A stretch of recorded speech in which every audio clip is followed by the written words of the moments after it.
I was like, that's it. I'm like, that's nice. Is it on the back? On the back of the tile, yeah. So cute. I love it. I love it. Yeah, I bought it for myself. It was a good gift to myself. I felt good. Okay. Yeah, I think I have that too. But is it really enough? I don't know.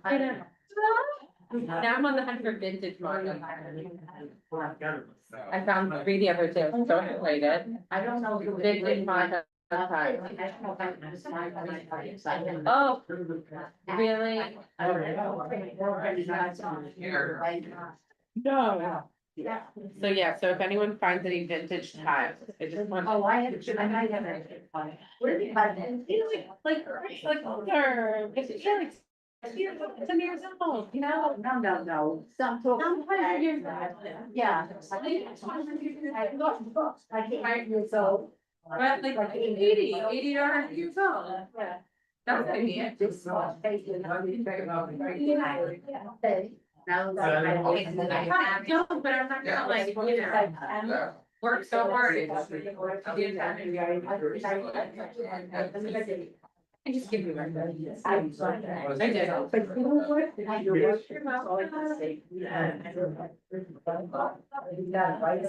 Yeah, today you're gonna try. I know. We're not gonna be. Today,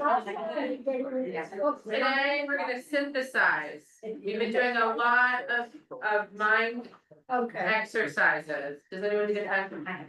Okay. So, yeah, and I just get, you know, more for people. So anyways, you might not need all of it, but I'm gonna give you some. Do you need, Yeah, but that. do you need a pen or do you want that?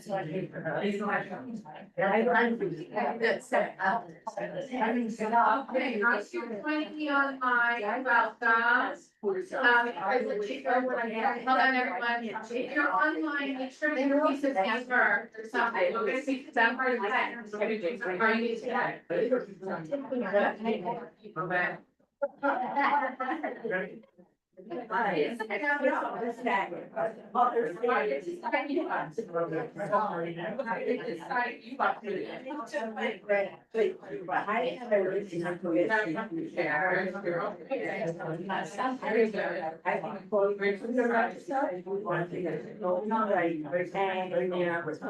She said, oh, I love to do it. I know into that. I know you're gonna say, Robert, so you want to see.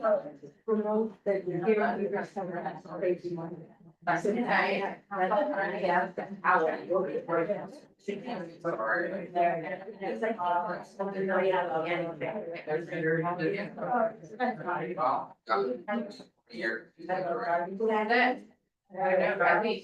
Yeah, but only they say something. Of course, I sent you an email back. Sorry it took me so long. Great.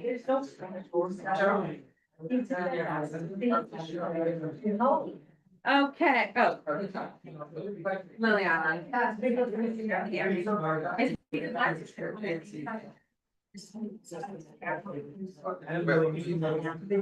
Amazing.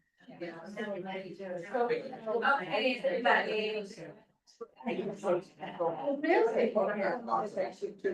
Yes.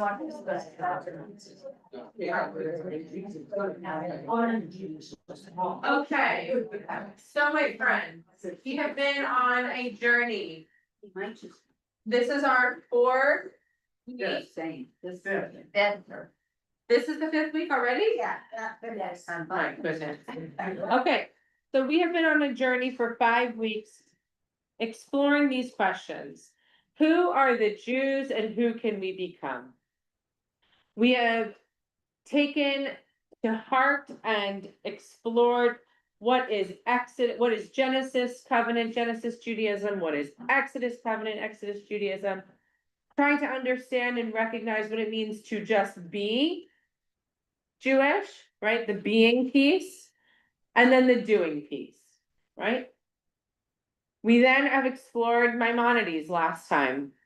And I want us to take some time today. You're not going to necessarily read this chapter or the book, I want us to do a little bit of synthesizing. I want us to sort of try to bring together all the concepts that we have learned to date. And I want us to just take this opportunity to start grappling with the overarching question or the theme that the book is asking us to wrestle with. I'm also curious about your own personal understanding of what it means of who are the Jews, what it means to be a Jew, what it means to be Jewish. Right? What does it mean, right? That we don't often necessarily ask ourselves those questions. Maimonides pushed us a little bit last week to think about those things, to think about what it means in the doing and the laws and the ethics, the actions, the mitzvot, and what does it actually mean to be human, right? What did he say? What resonated for you? Like, what does it mean to be human? What are we striving to do? To be what? Decent, Live a virtuous life. right? Live a virtuous life and strive for decency, right? He talks about the notion of Judaism and being Jewish is about having an awareness or coming into knowing of the divine and what that means. I gave you a little bit of a homework assignment last time to deepen, or to start to wrestle with what your understanding or what your awareness of the divine is. When are the moments in your life where you come into knowing of the divine? Right? I saw someone at services last Friday night and they came up to me and they said, this is a really difficult homework assignment. And I said, exactly, right? It should be. That's also the difference in and of itself between the Genesis covenant or Genesis Judaism and Exodus Judaism. That it should be a little bit more challenging than just being something that is inherited and something we choose. Oftentimes, we label the notion of choosing to be Jewish to only a select group of people who actually enter into the faith later on, right? Someone who converts to Judaism, we say that they have chosen this faith. But I think Maimonides actually, it ascribes to each and every one of us that the choice to be Jewish, to do Jewish, to act Jewishly, to see the world through a Jewish lens is not just a choice that is reserved to those who enter into the faith of their own chosenness, right? To choose to do it, to convert in, but rather each and every one of us has that opportunity to choose and to make those choices, to see the world through a Jewish lens, to understand ourselves Jewishly, and to understand ourselves as part of this group, this people. And who can we become is sort of this pivot point. As we think about what Maimonides brought up for us last week, the understanding of this being a faith that we inherit, or a faith that we choose, or in the choosing we choose each and every day. And rather than just the being as something that we know what's inside of us, that we actually have that active component of being and doing. And that those things are integrated and they're part of the same process of what it means to be Jewish. And then the next piece is, and who can we become? With all that information, who can we become? Okay, so today is going to be a lot of reflection and thinking and processing. We're going to talk about what we've read. We've read a substantial amount of this book, right? We've read basically five chapters together, and then you've read some on your own. So that is a good amount of material. All right, so we have to sort of process it. We need to think about it. So if you have your book, great. If you don't have a book, you don't need it per se, but if you want to refer to anything, scooch up to someone who does have one. Unless you have your packets and your papers with you, and if not, don't worry about it, you don't need it, I want you to think, like you've been in the class. If you haven't, these are questions that you can wrestle with, even if you haven't read Rabbi Donniel Hartman's perspective on it. These are questions that we should be thinking about. These are questions that are worthy of asking ourselves. as we understand who we are and who we can become and who we are in this world, rather not just someone who is a being, but someone who is a doing. Okay, does that make sense? Mhm. Okay, so here's the first thing I want to do. I want you to answer this. The covenant is. For those at home, the covenant is. You're just responding to that. Take a few moments. The covenant is.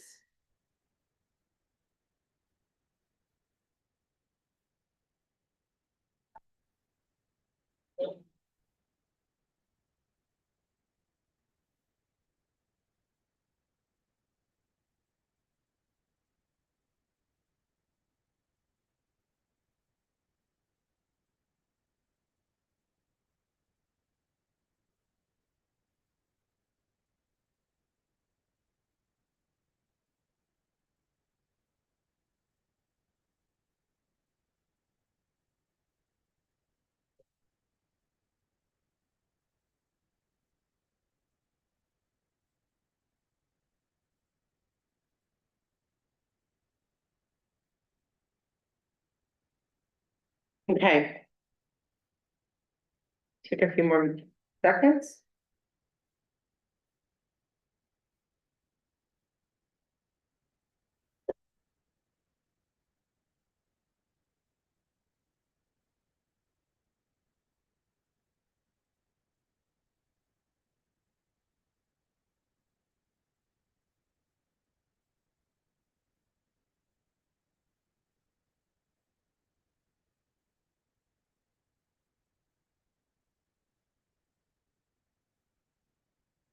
Okay.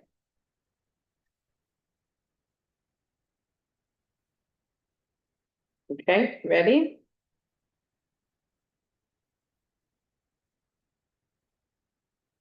When you think about this relationship with covenant, when you think about your understanding of what it means to be human, right, as Maimonides frames it. What kind of human being? What kind of human being is your Judaism forming you into? So how does your Judaism infuse your, inform your humanity? What kind of human being is your Judaism, I'm using those words intentionally, is your Judaism forming you into?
Okay?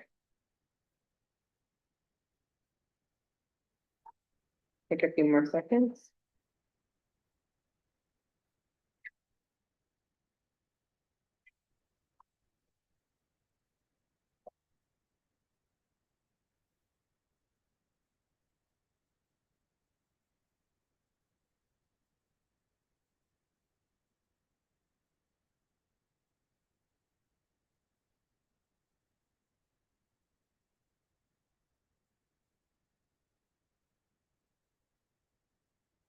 Okay, good? Okay, so let's think about this for a second. Um. When was the last time your Jewish life felt meaningful rather than habitual? And is there a difference? Meaningful rather than habitual. No, and I'm not making a value judgment, you can say. The habitual is where I find the meaning. Where the meaning comes from, right? Is it just, or is it the routine, or is it something you work harder at? Just explore what those words mean when you think about Jewish life, your Jewish life.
Okay, good, Need a minute. okay, take your time.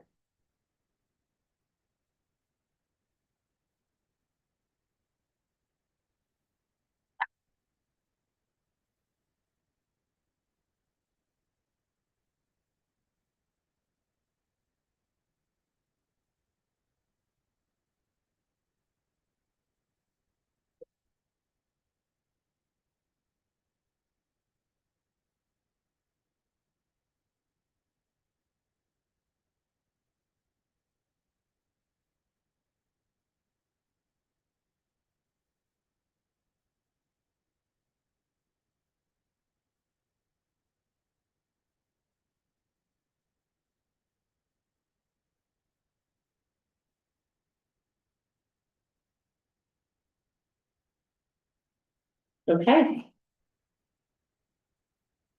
Okay, so first and foremost, just initial reactions on the writing and the thinking. You don't need to go into the details yet, not yet, we will. But reflect on on the exercise itself of writing these and thinking about these kinds of questions. Yeah, Unique to me, I never focus on those type of questions. how so? Well, in terms of, my relationship to it. As well as, I'm sorry, my covenant, the relationship to it, the meaningfulness of Jewishness, Mm, and I mean, all those are foreign, not foreign, I live it, but foreign in thinking of it. great, and to express it. Okay. Fran, did you have something? No, I didn't Oh, you didn't raise your hand, okay, sorry, I thought you did. Maddie, then Anita. I think it personalized it for me, Mm, because here was a great scholar talking about other people's thoughts and opinions. And then it caused me to apply it in my daily life. okay, beautiful. Anita, Okay. What did you say? that it helped her to, not just hearing the perspective of other scholars, but also to make it personal to her. Two things. The first session, where we talked about being born Jewish and not being part of the covenant, that was a little mind-blowing for me. And the second and the fourth question, sometimes I thought of that Friday night, sometimes it can be a very joyful experience being here. And sometimes because I come almost every Friday night, occasionally, it's a habit. Mm, And sometimes I have to stop. Well, we'll get into that. okay, beautiful. We're going to get into it. That's beautiful. I love that you thought that you were bringing that up. Fran, Well, I was thinking that, I definitely, that it definitely feels meaningful every single Shabbat when I stream with my temple in Israel. And the cantors and the rabbis of the sermons and the sounds of the singing, and, I'm always uplifted, or I'm always just thinking about what they said, but I never get tired of it. Okay. Beautiful. Lauren, A little different. The questions, I love the exercise, thank you. It brought me back to when my oldest son had to write something, some questions for birthright. To go on birthright when it used to be a little stricter. I remember him, and he was young, but really like, trying to grasp the meaning of it as, 20 years old. yeah, So when I had to do it, I also had to struggle with it just now. But I love the person, like Maddie said, like the personal experience of it. beautiful. Who else? Yeah, Tara. As a newbie, Jewish, so. I was raised Catholic, I didn't know until years later that my grandmother came from an Ashkenazi family in Dublin, so I had it in me all along, I didn't know. And then I just started, studying on my own in 2012. And then I kept a journal because I'm a writer, and then when I did my introduction to Judaism class, we journaled, we did papers, we were constantly doing this kind of workshop and sharing our feelings, so this feels very organic for me. And as a writer, I go crazy, and sometimes I have to throttle back and not be like, dump everything on the floor, I'm like, oh, okay, or anyway. But for me, it's the tikkun olam, it's the way I've changed, it's that kindness, paying it forward. It's like I find myself, now that I have the, I've gone through my conversion and I'm learning everything, but when I finally go through it and I see like that just the simple idea of being kind and paying it forward and treating others, and also in my age, like we're all like learning, teaching myself, all going through something, so we should be kind, and that decency, it just seems easier. And then I think what's been purposeful for me is finding meaning in that routine, coming to Shabbat, doing the Torah study, coming to lunch time, doing the partial perspectives, that routine, creating, getting up single day, and going to bed and Shema. There's something beautiful in that pattern where it creates a comfort and a purpose. It's very Jewish of you, Tara. Just go up on the show, sorry. We love you, you know that. You just described ritual. And ritual is a core element to expressing and living our Judaism. If you think about ritual, not just from a traditional perspective of the rituals that we light candles, the ritual of Kiddush, the ritual of prayer, of worship 3 times a day, of wrapping tefillin, of putting on a talit, all of these different rituals that mark time. Like that's what rituals do. They help us to mark time.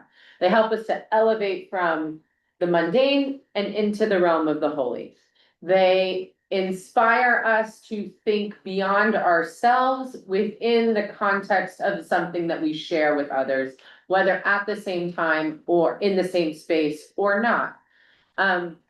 They also ask us to do something else. They also ask us to create the sacred from the habitual. That even in, when we think about the first thing that we're supposed to do in the morning is open our eyes and recite Modani before we actually stand. That's a ritual. So there's a technical traditional definition of ritual, and then what our tradition asks us to do by having that set of routine or aspects that sort of guide us through our day. There are moments that we stop, we pause, and we carve out and create holiness with the rituals that we engage in. So you just described that perfectly, even in the sense of what our tradition is asking for us to do. Beautiful. Who else has any other reactions or reflections about the exercise itself? No, okay. Okay, so let's dive in. Who wants to reflect on what they first wrote? First question. Who wants to remind us what the first question was? What is covenant? To you. My covenant is, right? The covenant is. So what is the covenant to you? What does that mean? Oh, wait, hold on, Susan, did you have your hand up? I don't want to forget you. Did you have your hand up? I just wanted to tell Tara that was exactly what I had written I just thought it was interesting. Oh, it's beautiful. That's great. Thank you. The covenant is Maddie. For me, Yep, it is a way of living and developing a relationship with God. It is a journey of becoming, accompanied by actions that demonstrate my belief. gorgeous. Read it one more time from the beginning. It's a way of living and developing a relationship with God. It is a journey of becoming, accompanied by actions that demonstrate my beliefs. Stunning. Beautiful. Who else? Yeah, Judith. Simple, so for me, it's to represent God and responsibility to live the life with caring, integrity, and good for others. Gorgeous.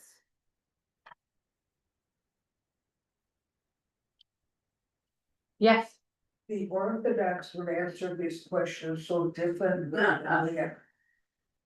well.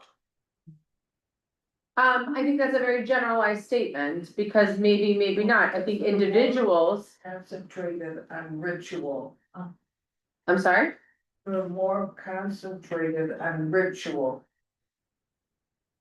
The mitzvot. that's a little bit I hear what you're saying. I think that's a very big that's a big generalization. I'm not so much interested today in what other groups, I'm interested in what you as an individual. That to me is much more interesting and meaningful. So it's not about what would others think, it's really about what do you think? What was the third question exactly? We're talking about what is covenant. Covenant is, Public covenant. Yeah. For me, it's a pact between me and God, between Moses and God, to trust his word and to follow his precepts. beautiful. Beautiful. Okay, covenant is. Tara, To me, it's kind of like our ketubah with God, yes, where we see a the, ketubah with God, so we see the beautiful writings, that connection, it's like covenant, it's not just a contract, it's both parties have an obligation, and it's that synergy, and I feel that every day, I really do, like, just living that decent life, whether it's the 613 or just, you know, asking someone if they need help with their groceries, you know. It's the simple things to the grand, it's that covenant from the small scale to the big too. exactly, beautiful, I love that, the imagery of that is beautiful. Lauren, Along with these suggestions, I also included a connection or a love for Israel. I'm not sure if that's how it is for me, that's it, but now you can say it with more certainty. yes. Covenant is, Hartman is a people who may have been born to a Jewish parent and choose to follow the Jewish path for mitzvot and love and connection with Israel. gorgeous, lovely. Okay. Any others? Yeah.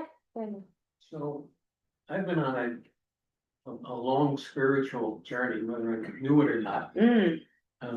And today it looks like the covenant is a promise of inner peace and equanimity. The case of equanimity is the words "minucha hanefesh," and that promise is there provided I show up to do the work. And the work is meditation, study, prayer, and mostly a lot of it is reflecting on how my activities in daily life, introspection on activities of daily life and how am I doing? And what were the successes and what was not so good? I love that. That's so profound. Like those spiritual check-ins, those personal check-ins. That's beautiful. That is so beautiful. It's also another way to say that the covenant is not static. Right? Our initial understanding, if we just to define the definition of covenant from like a traditional is like static. We entered into this relationship, we signed on the dotted line, that's what it is, right? So God part of that promise is I am created with Selam LLP, Uh-huh. and really? I didn't know that, you know, if that's the promise, what do I need to do? And the I is who? You or God? The I is me, Okay, and God's part of the covenant is the statement that we're created for Selam LLP, and can realize that. and can actualize and realize that. Okay, beautiful. Anyone else? Okay, second question. What was the second question? What kind of human being is your Judaism forming you into? Oh, isn't that so nice? What kind of human being is your Judaism forming you into? How is it shaping you? How is it shaping you? What is it forming you into? And you see how I said ing, not formed you into. Forming you into, continuously evolving and shaping you to become. You're not finished products. I don't care where you are in the spectrum of experience and life, right? You're all here also because you have a growth mindset.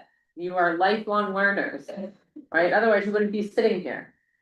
And in so doing, making that choice to be a learner, you're open to continually being awed. Continually open to wonder and curiosity, open to discovery.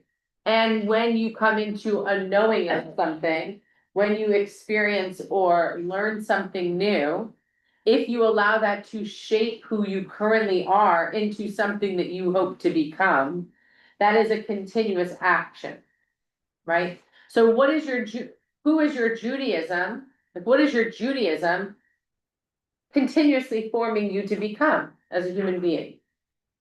Person. Hmm? A good person. Okay, a good person. What else? Why, hold on, why is that the first thing, Ted? Tell me more about that. Because it's important to me to be a good person and to help others. And what is what is the connection with your Judaism there?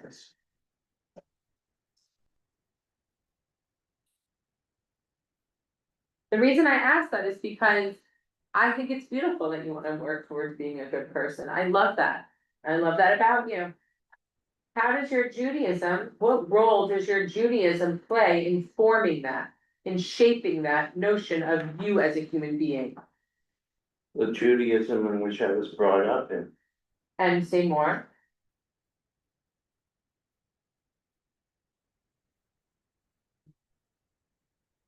What?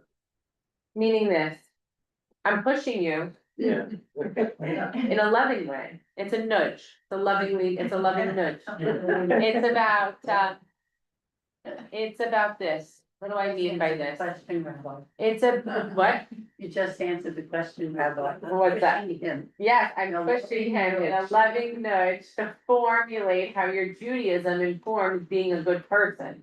It's one thing, you could say that I grew up saying that you have to be a good person, you have to do good, right? There's one thing to know that and to be motivated by that. It's another thing to say, my faith, my belief informs what that looks like, helps me to define what being a good person looks like. Because you answered the Judaism I grew up with. Beautiful. What are the values that you grew up with that are Jewish values that help to formulate your understanding of what it means to be good? I want you to think about that. Process that. Think about it. Answer the same way, but the answer is that I feel that I'm doing one of 613 mitzvahs. Okay, so for you, that framework of the mitzvot, is that motivating, is that motivator, it is that notion, that understanding that to do good, that I'm doing good is inherently Jewish. Okay, beautiful. Yes, Social justice and to respect the spark of the divine God in all people and to improve the world. okay.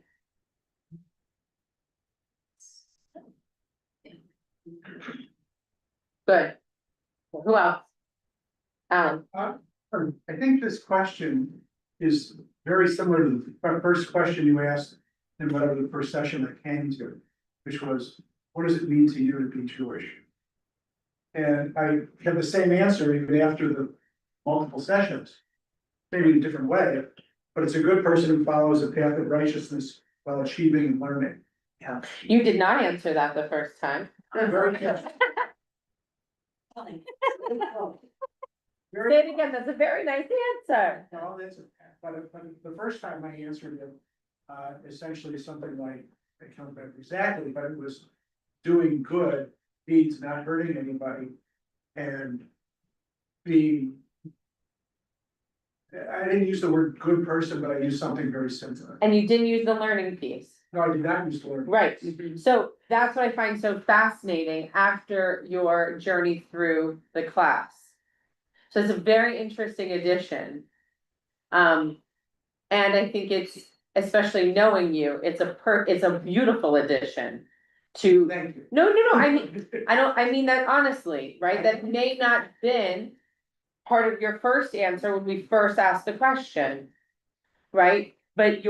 But part of your Jewish journey, that learning is inherently part of it, and now you're articulating it to understand that it does continuously form and shape who you are. But it's a Jewish part of who you are, right? Like, that's interesting, Torah and worship and classes, like all of the different elements. Like that's like getting now to this point to actually know to articulate that, right? That's cool. It's very good, lovely. Who else? Liliana has been. Okay, you were sitting next to me, I didn't see the hands here, okay, but like. I'm not trying to silence you, go, tell me. You're like this, this was your hand, wait, I just want everyone to be clear. This was Liliana's hand raised is here, I'm sitting here, how could I have seen that hand? God will show it to you.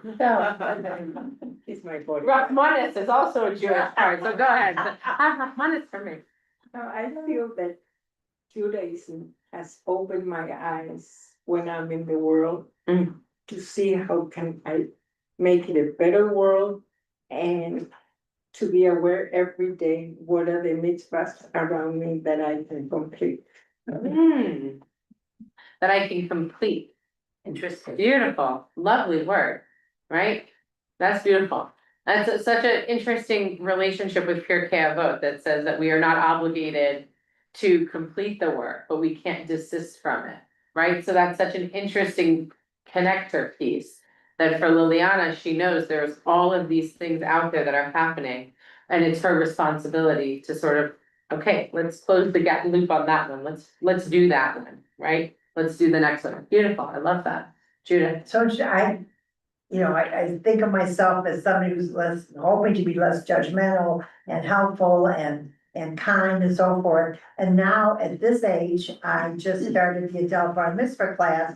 So now I'm gonna really learn what the principles and the laws of Judaism is that I've never known. So it should be interesting in the next year and a half how who I am will be developed more so with what I learned in the bar mitzvah class that I'm taking with you. Yeah. That's beautiful. I love that. I love that. Any other tips there? So I'm a big skier. And this is a quick story, I won't go crazy, I promise. I was skiing down the mountain, really difficult mountain, and I see this woman like this, going on the mountain that's way beyond her skill set, and she was frozen. And she was like this, and people kept going past her, this poor woman. And I'm like, are you okay? And she screamed, no, I'm not okay. That would be me. I have not. Let me hear the Hauser, and he just left me, and said, go off and figure it out with my, we had somebody new. And I'm like, oh my gosh, and you ski? No, he said, just put the skis on, you'll figure it out on a bunny hill. So she went down a long way and was down this run that was like this. Oh, no. I said, come back. I'd be like, get the helicopter. And so I literally spent like a good chunk of the afternoon getting her down. And she hugged me and said, I'm never doing that again. I took the skis off and said, I need wine. I said, no, get me wine. And I'm thinking, all these people were going past her and she was obviously terrified. And whenever I see like that my first instinct is, ever since I was a kid, but now especially after going through the process of living this and really putting the steps in, what can I do to help somebody, even if it's big or small? Thanks so much. That's beautiful. What can I do? Yes, Maddie.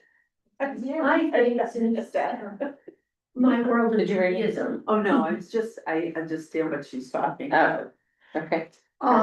has opened up tremendously, you know, past few years. It's kind of slowed my thinking down. My awareness is more prevalent. So I think about how I behave, how I conduct the choices I make. And I purposely look to infuse Judaism in my daily tasks. So I kind of prioritize it. And I think since I was never bat mitzvahed or never had much of a Hebrew education, I kind of look to the Ten Commandments as a guide. You know, are my actions, are my thoughts, or, you know, it's the way I'm headed when I need to make a decision in, you know, in one of those realms. Beautiful. Yeah. I like that word, infuse. In one of your classes, way back, you said that it's hard when you try to change your habits and change, like you said, we're very judgmental, we do this, so it's like every day you're aware of what you're doing, and that's a lot of work. Yeah. It is a lot of work. It's important work, right? But it takes effort, takes time. Okay, good. And then final question. What was it? When was the last time your Jewish life felt meaningful rather than? Okay, Oh, where did that? yes. Today, the study group with everyone and with your kind wisdom, and also Shabbat dinner with friends. Beautiful. So there's communal and there's learning for you. That's when it feels meaningful. I love that. Well, who else? Everyone can answer this question. Dory. I know it might not have always been this way in my life, but every time I do something Jewish, it's meaningful. I come to my Jewish life with full kavanah, joy and intention. Beautiful. So that I mean, not everything that happens in life is joyous, so sometimes it's just intention. It's not always, I mean, not everything is joy, but I have to say, come to kavanah and intention. Lovely.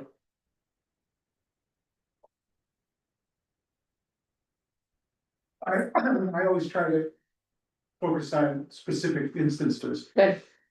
So yesterday, we celebrated at our house the 23rd year of our Papa. Oh my gosh, wow. And that's a meaningful construct. We've been together with people leaving and coming. It's not the same group that started. But we called it the alumni group. We had invited people who had left to come join us. Some of them want to now rejoin. I love that. It's all good. And that's been a meaningful experience. It's never habitual. And we've done over 200 events in 20 years. Wow, that's amazing. I call that community building. Thank you. But that's what it is. And the other one is a very personal one.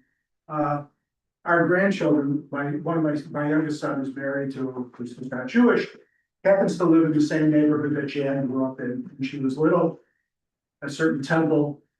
This year, he enrolled his 6-year-old and 5-year-old and 7-year-old in that temple. In the religious school. And that I consider to be one of the more meaningful things. When you talk about generation to generation, there's no habit there. There's that. It is absolutely non-habitual. Yeah. Those are two Fabulous. focused things. Beautiful, beautiful. I mean. Very concrete, but we had a baby naming for our granddaughter. Oh, beautiful. Beautiful. Who else? Yeah. When I got to hold Torah for the first time on the Bima, Oh, yeah. and I had that conversion, I was literally trying everything not to like cry. and like lose it, and I think just that powerful moment and of the people in my group who were not in the process with me, and then just that morning of the mikvah, everything, that whole day is just in my mind, just etched. There was such a meaning and power in that. Nice. Anyone else? And it sounds kind of crazy. I just felt like last night I had a calling call with a woman who needed help, and I thought that that's when it becomes not just habitual habit, but meaningful, when I can help somebody else and take care of them in some way and connect with them. And so those calls that I make become so meaningful and not just a habit of making phone calls to people who are in need. Wonderful, Judith. Yeah. Mitzvah. So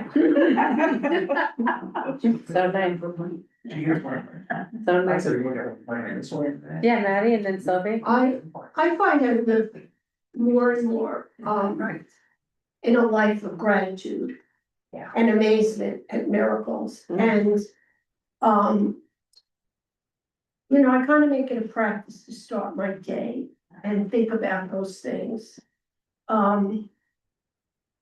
And to open myself, clear my head to see, what God wants of me, and, how to focus the energies for my day. Nice. I think giving birth to my children is something that's been meaningful as far as habitual.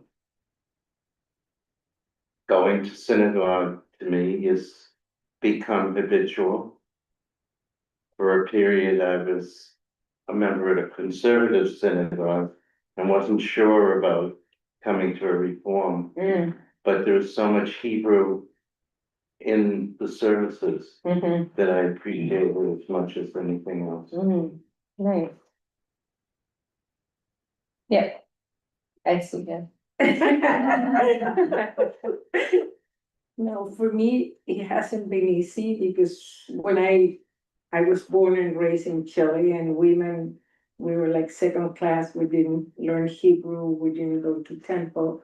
So when I moved to the States, one of the things that I said my goal was to learn. I became bat mitzvah, I became confirmed, and every class I try to absorb, and I feel that I'm so behind, but the only thing I can do now is learn more and more and more. I'm able, I also do Hebrew class, I can do it perfectly. Now I'm trying to do conversation of Hebrew. And my goal is one day to know more and more about Judaism, so I know what it really means to be a Jew, because the only thing I knew that my parents were Jews. Okay, so that's so beautiful. One of the things I want to respond to quickly is, Liliana, you say, I feel like I'm behind. So here's what I want to say. If anyone is to tell you that they have learned all of everything that Judaism has to teach. It's a lie. If someone is to tell you that they know everything there is to know about the compendium of our literature, of our tradition, of our sacred texts, our traditions, our halacha, all the things, you should just smile and nod. I say that because I think it is something that we place on ourselves.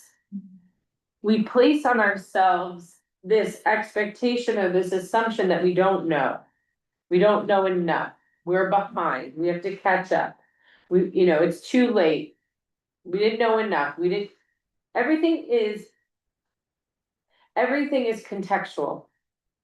The context in which you were raised, the context in which the choices that you make. And to me, I think there is such power and beauty when you make that choice to engage, to learn, to do. All of that is a part of the being. All of that is a part of who you are and how you see the world. For me, it's not about how much do we know. It's truly about what all of you have said. It's about living life with gratitude and amazement. It's about appreciating and have an awareness of all that is around you. It's about recognizing the meaningful moments. Meaningful moments can happen, you could be completely unaware. And not take the time to stop and pause and recognize the meaning in those moments. Right? And for us, it's one of the reasons why, I think our tradition is so incredible for so many reasons.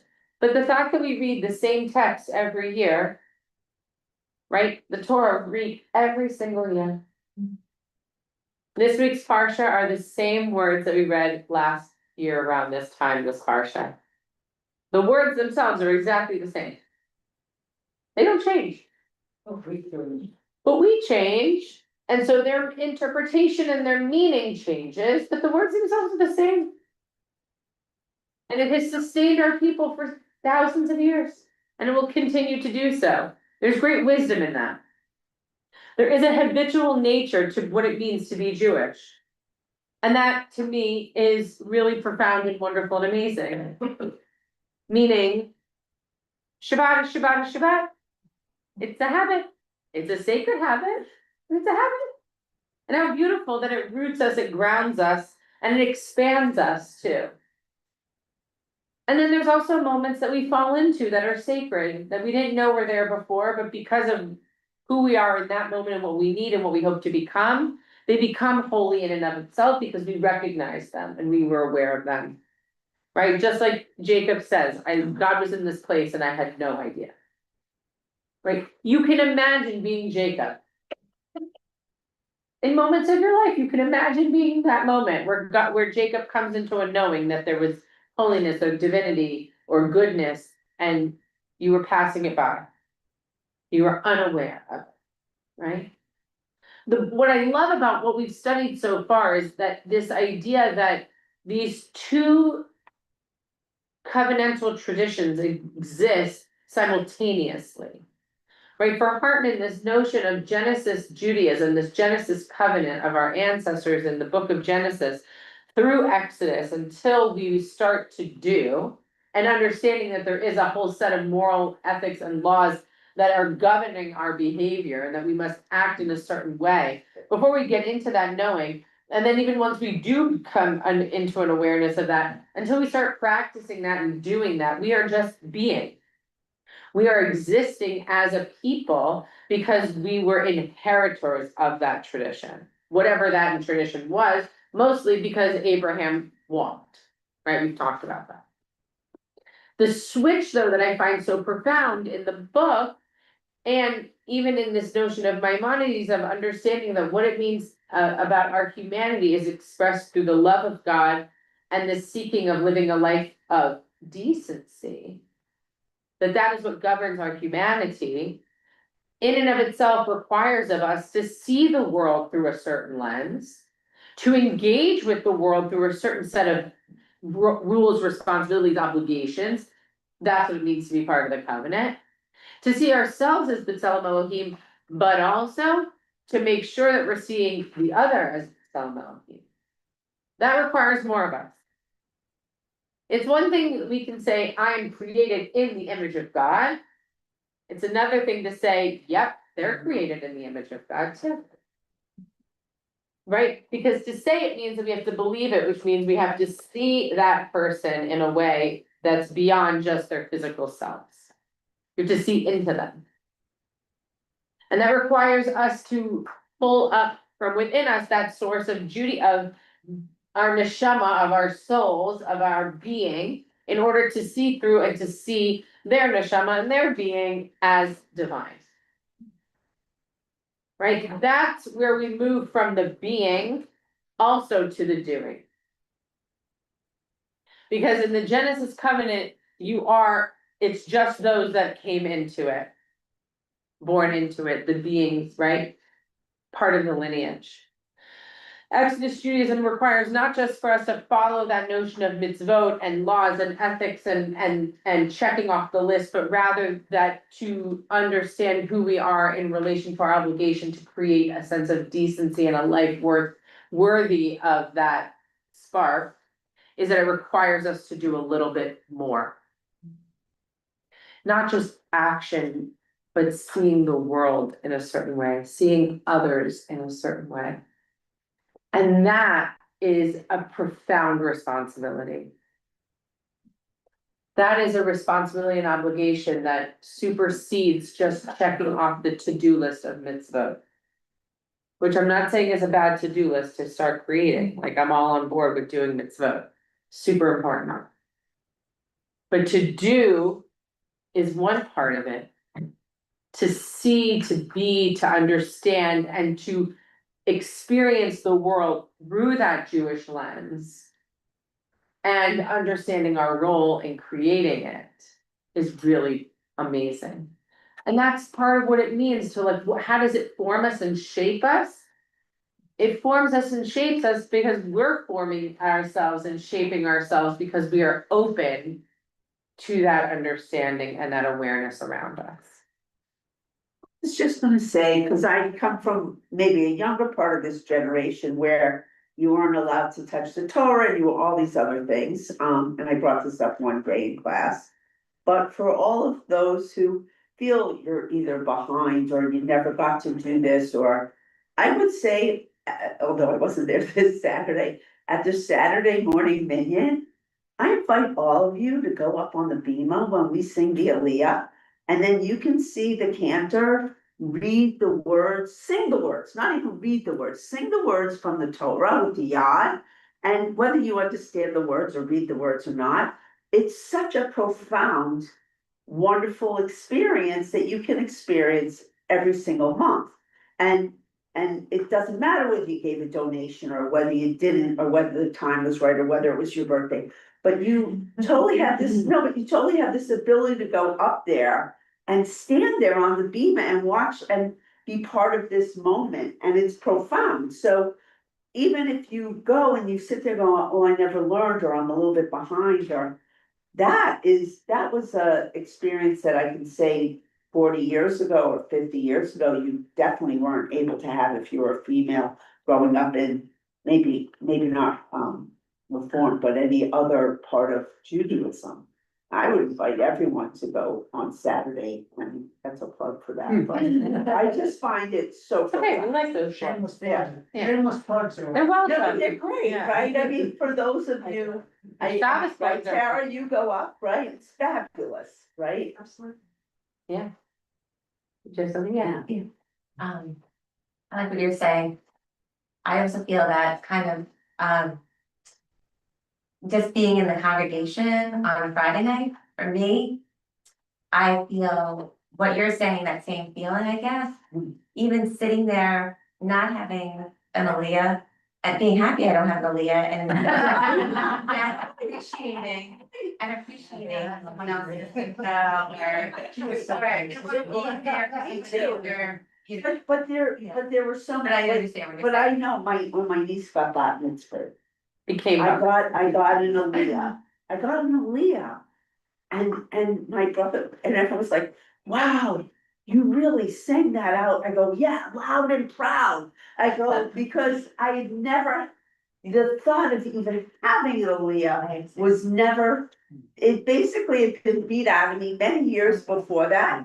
And now, I don't know how many years later, 30 years later, right, I'm singing an Aliyah for my niece. So excited, but I'm just saying that for those who Got it. never had that opportunity, but I'm also happy to have someone else, their 90th birthday, whatever. Right. Great. Right. Great. So here's what I want you to think about between now and next week. Do we have any word or I think you do have next week, no? Yeah. Yeah. Yeah. more work? You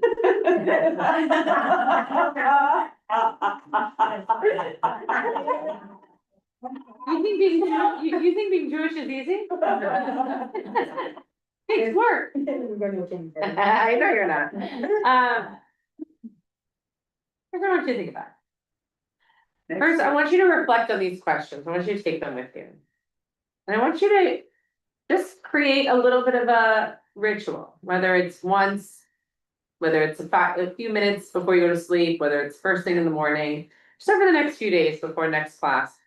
just, you don't have to do anything else other than just reflect on these questions, maybe you add a little something. Maybe you say, you know what, today, that really hit me today, this question, and here's why, just. Sit with them, you can answer them a little bit more, you can write a little bit more, you can not, you can just reflect on them, you can talk about them. You know, with yourself, with your partner, with your spouse, friend, whomever, if you want. I want you to grow with them a little bit. Want them to sit with you for a little bit. Yeah, Lauren. Do you have something that inspires you from week to week? Something? Just one thing. One thing. It's not one thing. I am inspired by so many things. This whole conversation is inspiring to me. It makes me think about. So just like, for example, if someone was to say to me today, what inspired you today? I would absolutely 100% say this class. And I'll tell you why, it's not because you're sitting here that I'm answering it that way. Because what I do, one of my things that I really believe so strongly in understanding my role as a rabbi, as a teacher, as one of the spiritual leaders and guides of this community and this family, is that hearing how you understand yourself, your relationship with the divine, your notion and understanding of our tradition and how you see yourself rooted in that, how you see the world inspired and guided by our faith, by our belief, by our tradition, helps me also to think about where you are. It helps me to understand who you want to become and how we can help shape that journey together through what am I going to teach next that's going to be responsive to where you are in this moment in your journey. What am I going to talk about on Friday night that's going to directly respond and relate to where you are on this incredible journey of spiritual growth that can help to enhance, amplify, take that next step, or just be amazed at, the idea that Maddie uses the language of Heschel to say, I live my life in amazement and awe. Like, yeah, you do. I love that for you, right? And how Heschel of you, right? Like Maddie lives in radical amazement. You live in radical amazement. And how can I connect with you on that? How can I connect the next thing that we do that helps to raise up and enhance your Jewish journey, right? Like that inspires me. Little things inspire me. Big things like this conversation inspire me, but little things inspire me, right? Because I'm open to the inspiration. I want to be inspired. If I'm not inspired, then I can't fill my spiritual cup, which then helps you to fill your spiritual cup. And so that openness, that willingness, that ears open, eyes open, heart open, soul open to the wonder, the wisdom, the richness that's around me, the voices that are around me, each and every one of you, the other little moments of inspiration, those are things that continuously feed me and nourish me. And I literally live for that. So Thank you. thanks for asking the question. Thank you so much. All right. Yeah, our tradition teaches that that we don't learn from one person. We learn from every single person. That's the beauty of the Seder. That's the beauty of the Passover Seder. The beauty of the Passover Seder is that there is not necessarily one leader at the table, right? Is that the notion is that you learn from everyone on the table, the youngest to the most, to whatever, most mature, whatever, doesn't matter. That we all learn from everyone. That's why when someone says you can't learn from someone who's younger than you, then they haven't had rich conversations with people who have different stages of their life. You know what I think is so, you never know, especially if it's through your actions, who's watching you, who's observing you. You just never know. Yeah. How, what you do, what you say. Impact somebody. That's why you can share it. Make sure to share with people who impact and inspire you. Share with them.